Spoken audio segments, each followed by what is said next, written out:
And welcome to another Cardinals Nest on HBC Channel 25. I'm Dean Beckman along with our co-host, Sports Information Director Donny Nadeau at St. Mary's. And Donny, we are back with a new program. We were off for the Christmas break, and this year at St. Mary's, a new academic schedule. So it was an extended Christmas break, Donny, extended for the sports teams as well.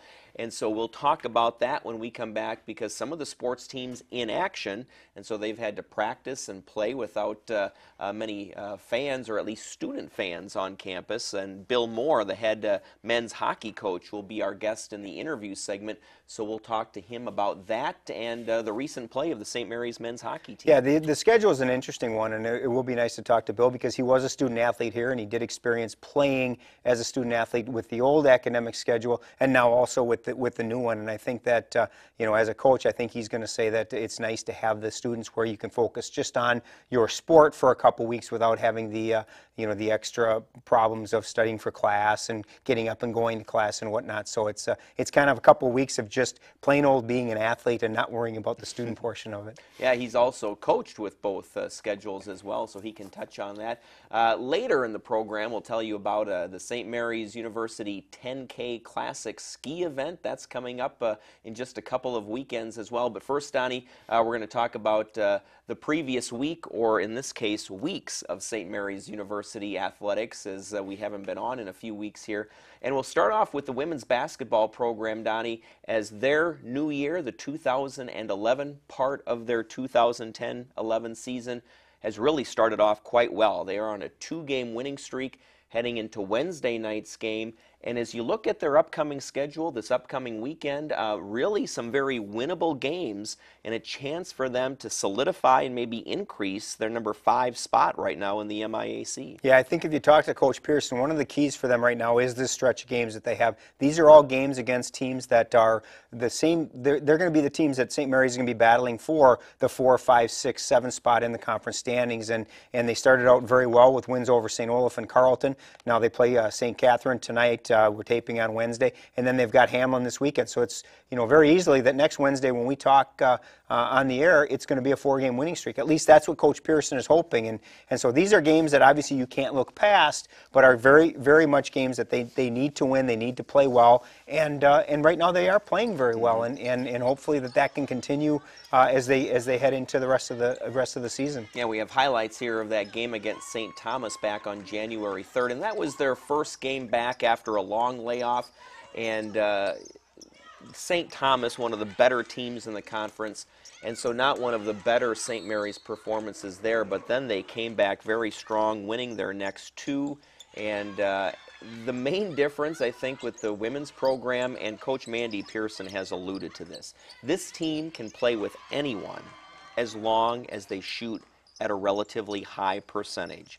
When they run into problems, it's usually because of a low shooting percentage. If they can get over that hurdle, this is as good of a team as anybody in the conference. Absolutely, and they have some very, very good shooters in Jess Miller and Jessica Thone and Sherry Kulig, and those are players that, obviously Mandy's going to look forward to shoot from the outside. Brittany Begerwitz is playing very well in the post, as is Kim Kaminsky and Jamie Steffley. So right now, they've got that good inside-outside game working, and the big thing with 2 wins at St. Olaf and Carleton was there was 2 wins on the road. And in our conference, to get wins on the road is really an extra bonus. You get the W, but also to get it on the road is a huge advantage. I think Coach Pearson might like to just adopt Northfield as their home away from home, getting back-to-back wins in 4 days in Northfield against Olaf and Carleton. So she's feeling very well about the way they're playing right now. Jess Miller had a good breakout game for her, 23 points against Carleton, which is important for her to get back into that double-digit scoring. And Sherry Kulig had a great game. Jamie Steffley, as we mentioned, had 10 rebounds, which is outstanding. When she can get 10 defensive rebounds, that's very important. So they're getting some solid performances from a number of different players. And as we keep talking about with basketball, as they get the performances from Jess Thone and from Sherry Kulig as well, you can't guard one person. If they shut down Jess Miller, they can go to a Jamie Steffley or a Sherry Kulig or a Jessica Thone and still get that offensive production. So I think that it's very important that they continue to spread that ball around and get as many people involved as they can. Right, and that should also then help with that shooting percentage. I know it sounds simplified to say, well, if they shoot well, they'll win.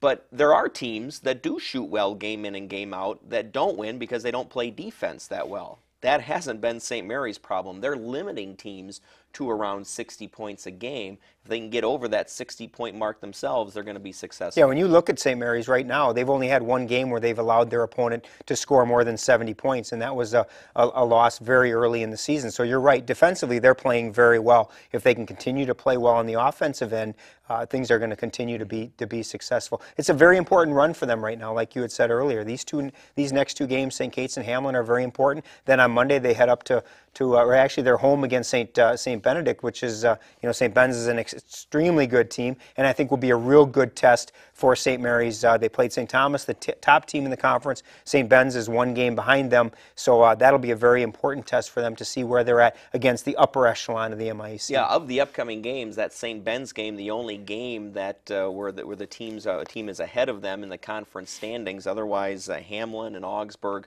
both a little bit behind St. Mary's. And I've heard a lot of coaches at St. Mary's say, if you win the games you're supposed to win and surprise a couple of other teams, you're going to get to the playoffs. Absolutely, and right now that's what St. Mary's needs to focus on. They need to win the games that they're supposed to win. Wednesday against St. Kate's, they're supposed to win. Saturday against Hamlin, they're supposed to win.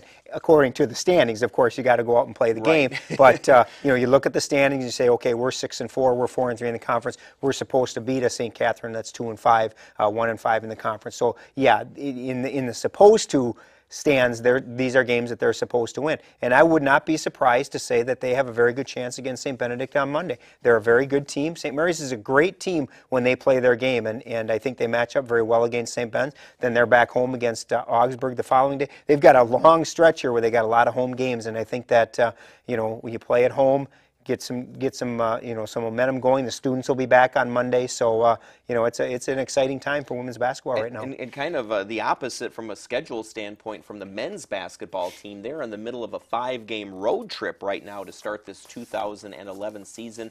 And they've got a 3-game losing streak to boot. So the 2011 portion of the season has not started out the way Coach Todd Landrum has wanted it to.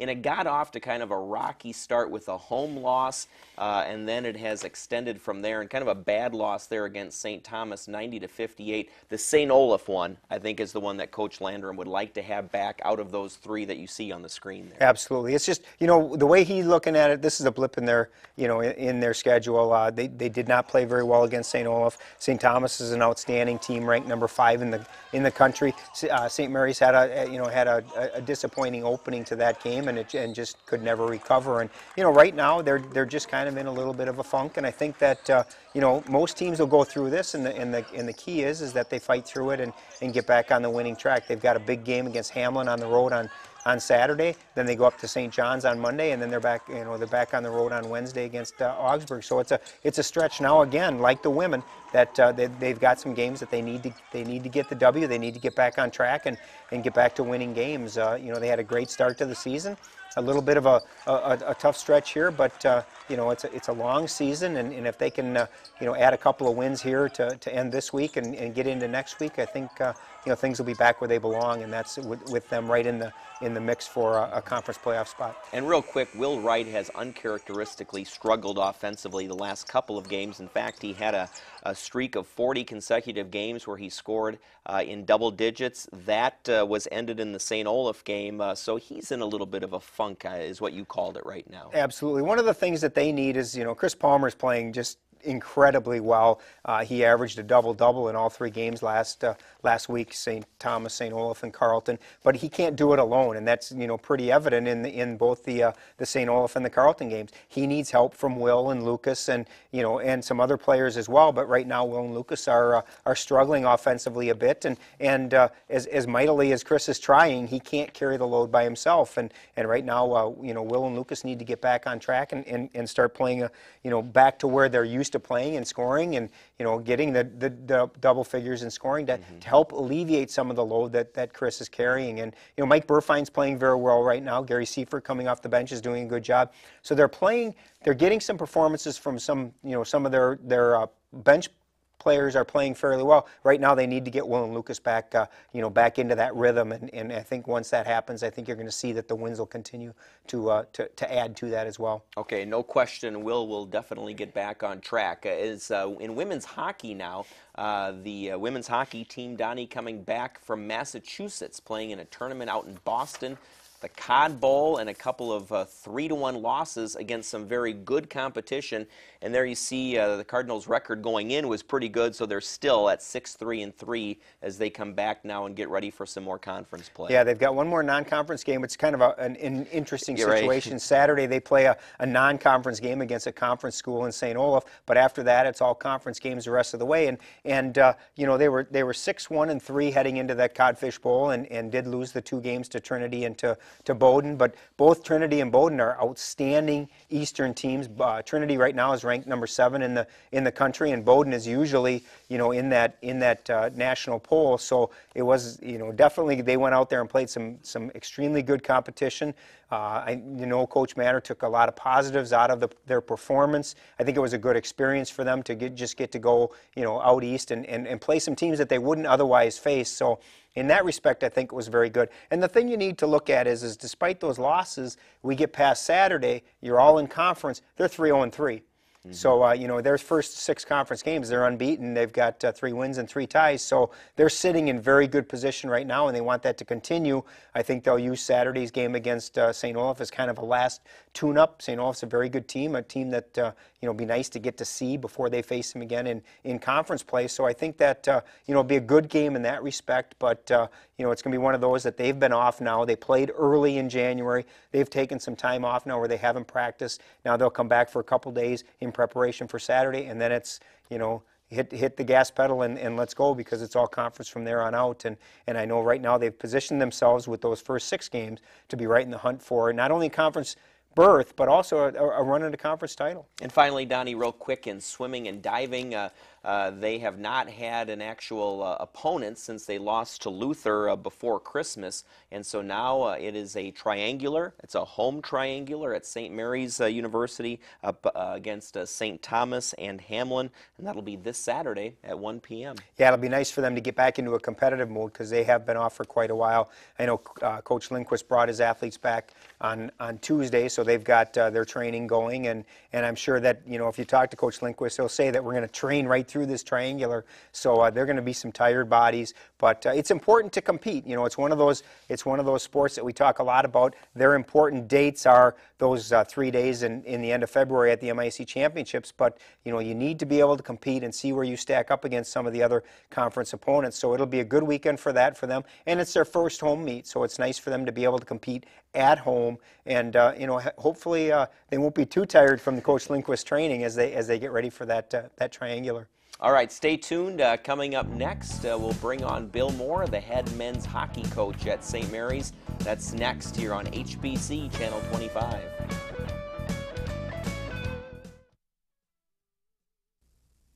Twins fans, this is Twins territory, and the 51st annual Twins Winter Caravan is coming to a city near you, January 16th through the 20th, 23rd through the 27th, and January 31st. This is your chance to talk Twins baseball with current and former players and the coaching staff as they set their sights on the upcoming baseball season. For more information, visit twinsbaseball.com or call 800-33-TWINS.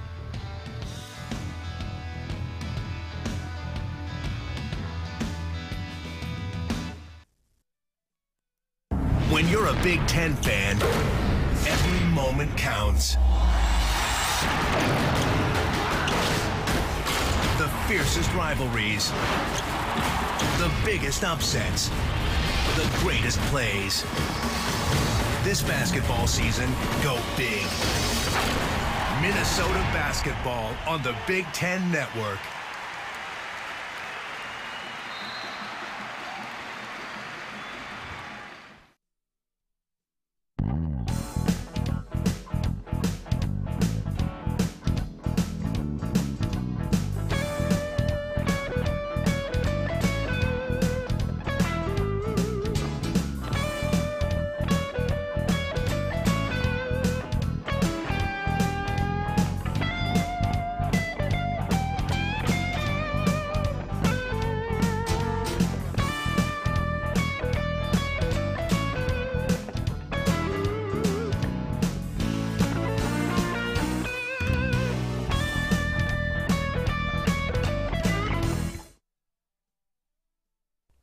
And we're back here on the Cardinals Nest, joined now by Bill Moore, the head men's hockey coach for the Cardinals. Bill, thanks again. Second time already this 2010-2011 season that you are on the Cardinals Nest. And it's good to have you back because we had you on very early this year before your team really got going. And so now it's good to have you back on and we can reassess how the season is going, how it's met your expectations and all of that. But earlier, Donny and I were talking about the new academic schedule at St. Mary's. And for those of you who don't know, typically at St. Mary's, we'd be back kind of the first full week of in January. Now it's the first third week in January. So it's about, when it's all said and done, an extra week in January that the student athletes have where no one's on campus, yet you're back playing games, you're back practicing. So what's that like? And maybe take us through a typical schedule when we're in session versus when we're not in session, like early January. Sure, I like it. It's been very good to get back into it. On a typical practice day, second semester will start at 4:30 because we're not allowed to start practice before classes end, which obviously is important. And we'll practice until 6:30. Hustle them up to the cafeteria to get some dinner. And they're pretty much left on their own to do their weightlifting, to do video, and trying to get their homework done and all of the things that have to be done to be a student. This break right now has allowed us to practice in the morning. We'll go from approximately 9:30 to 11:30, break and go to lunch, come back, have a little pre-game or pre-practice session and do some video. We'll do some stuff on the board. We lift weights. So we get everything done, and by 3:30, 4 o'clock, we're done with the day. We can have a full day of hockey. It's been good.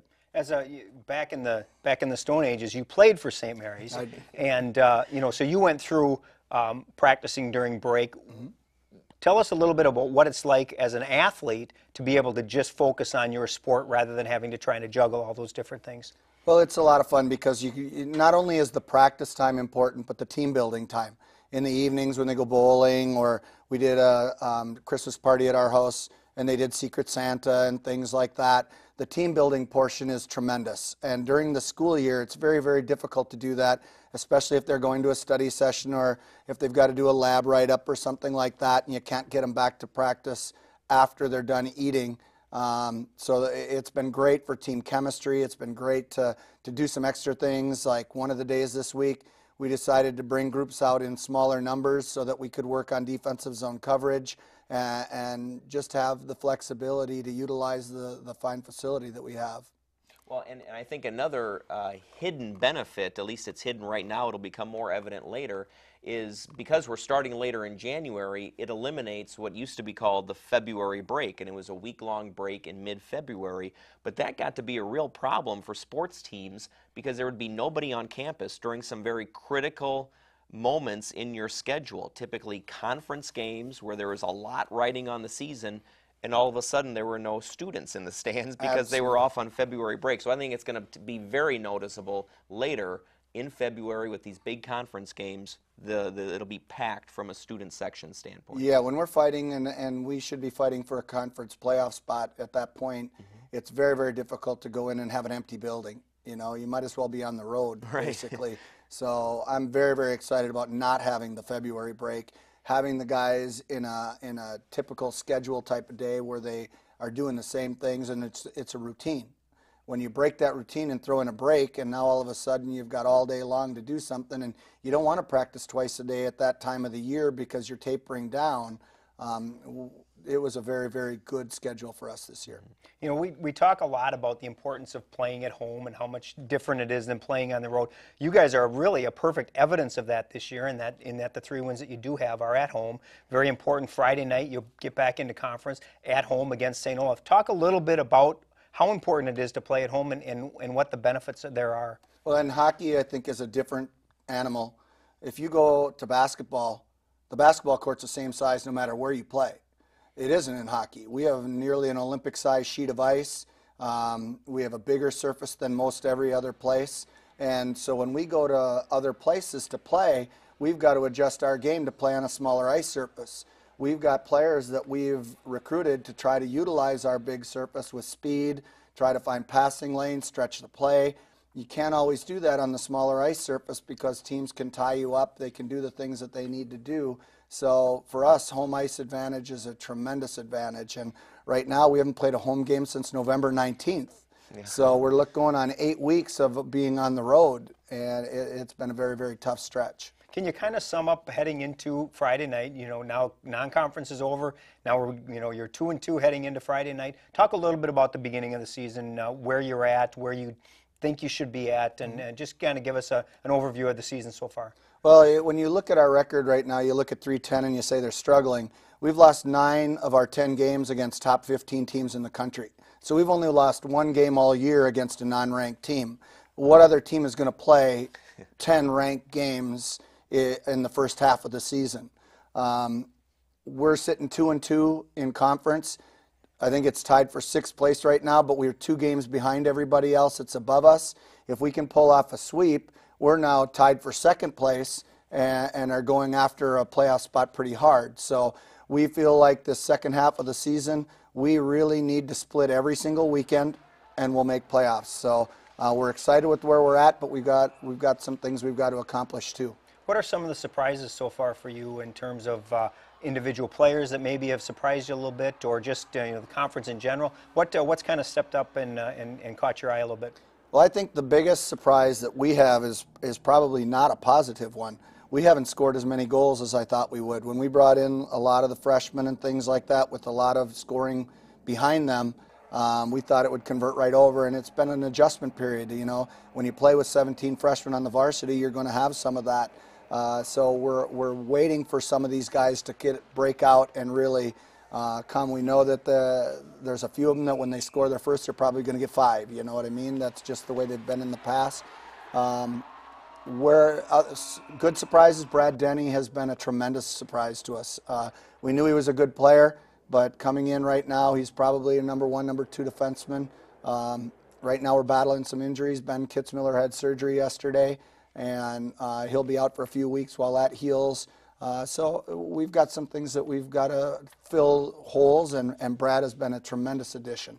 You spoke a little bit about Ben's injury. One of the moves that you did make was taking one of your, really what you would call your first-line players, Vincent Unclesbay, and converting him into a defense. And really, despite the 2 losses last weekend at River Falls and Eau Claire, he did an outstanding job back there. He's going to be a tremendous defenseman. He just skates very well. He's very powerful. He gets up and gets the puck out of our end, and we're very, very excited. And it didn't take a lot of convincing because Vinny's a team guy. He'll do whatever I ask him to do, but he's really excited to play D. He thinks that it's kind of nice to get the extra ice time, and he'll be a tremendous defenseman by the time he graduates. And I was going to say, speaking of injuries, though, too, you've had to make some adjustments at goaltender. You were hoping to have a good, solid 1-2 punch, but now Jason Horseman is pretty much your full-time goaltender due to an injury there. Yeah, Andy Scheib got into a collision in a game before Christmas and tore his posterior cruciate ligament, tore his medial collateral ligament, and he's done for the season, which really is unfortunate. He was having a tremendous season. His save percentage was over 92%, and he was definitely an anchor. But the cupboard's not bare. Jason Horseman was an all-conference honorable mention goaltender last year, and he does a very, very nice job. We just have to do a better job in our own end to get less shots on him. I think he saw close to 90 shots this weekend, and we got to get it down to the point where we're giving up 30 to 35 shots maximum per game, and that'll give us a better opportunity to win. Real quickly, let's talk a little bit about this weekend. It is St. Olaf, not an unfamiliar team to you. You played them earlier in the year in a non-conference game, won 3-1, played very well. What are the keys this weekend to a sweep for St. Mary's? Well, I think the biggest thing is we've got to get our shots on goal up. Some of the times right now, our younger guys are looking for the perfect play, and we're not just putting the puck on net and crashing the goal and looking for rebounds. We've got to put the puck on and go after it. I think that's what we were doing early in the year. We were getting 30, 32 shots a game average. We're cut down. We're to the point where now we're about 24. We got to get back up to that 32 range. The other thing we gave the kids a stat the other day. In the 3 games that we won, we blocked an average of 17 shots with our defensive players and our forwards. And in the losses, we've cut it down to 9. And so we've got to get more in the lanes and not give them such easy opportunities at our net. So we've worked on some things, and hopefully it'll transition into success this weekend. Bill, just one more question here. Certainly one of the things I've noticed is the team is staying out of the penalty box more this year compared to last season. But over the past couple of non-conference games, especially the one against Eau Claire, you had talked about maybe the team played a little bit soft. Explain what you mean by that and how that can improve going into the conference games now. Well, we got to win battles along the boards, and I think when the puck is there and it's a 50-50 puck, either team could come out with it. We got to win those battles and come out with it, and too many times right now we're losing those battles. When you have to take the puck away from another player, it takes up energy, it takes up time. It's kind of like in football when you're trying to say time of possession. Well, we want to possess the puck. We don't want to chase it down all the time. And when we win those battles, we gain possession immediately. When we lose those battles, now we have to go back and take the puck away, and it gives them time of possession. The more possession they have, the more offensive opportunities they're going to have. So we need to cut that time down and possess the puck more ourselves. All right, that's going to do it for our interview with Bill Moore, the head men's hockey coach for St. Mary's. Bill, good luck Friday, Saturday against St. Olaf and the rest of the season as well. Thank you very much. Appreciate you having me on. You bet. All right, stay tuned. Donnie and I will be back to wrap things up on the Cardinals Nest right after this on Channel 25. Twins fans, this is Twins territory, and the 51st annual Twins Winter Caravan is coming to a city near you, January 16th through the 20th, 23rd through the 27th, and January 31st. This is your chance to talk Twins baseball with current and former players and the coaching staff as they set their sights on the upcoming baseball season. For more information, visit twinsbaseball.com or call 800-33-TWINS.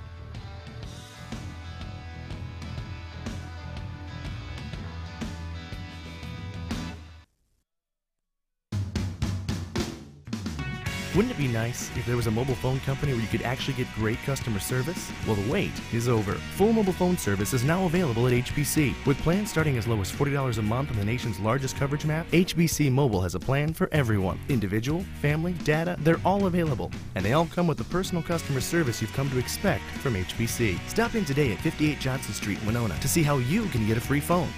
HBC Mobile. Service you can trust. And coming up, non-sports related at St. Mary's, the Eisenhower Dance Ensemble is celebrating the music that made Motown famous in an evening of dance and music that'll be Saturday, January 22nd at St. Mary's University's Page Theater.